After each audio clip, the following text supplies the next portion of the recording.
Arestado ang isang high-valued individual at dalawa pang kasamahan nito sa ikinasang operasyon ng pinagsalang na puwersa ng Police Regional Office o PRO5, Regional Police Drug Enforcement Unit o RPDEU Team Albay, Naga City Police Office at Philippine Drug Enforcement Agency o PDEA sa Naga City sa Camarines Sur, bandang umaga nitong Linggo, January 7.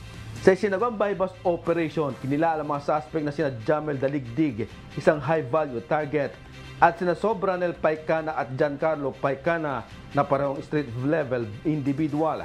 Nasamsam ng mga otoridad sa mga suspect ang 12 pakete ng hinihinalang shabu na may timbang na 1,210 gramo na may tinatayang street value na 8,288,000 pesos. Nasa kustodiya na ng Naga City Police Office ang mga suspect at ang mga nasamsam na illegal na droga para sa disposisyon.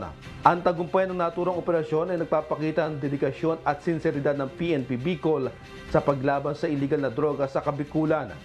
Pinuri naman ni PRO5 Regional Director Police Brigadier General Andre Dizon ang sipag at kasanayan ng mga operatiba.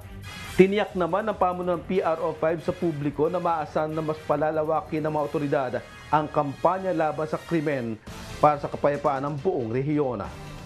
Diyos ang aming sandigan, serbisyo publiko ang aming pinahahalagahan. Jerry Galicia, humahataw.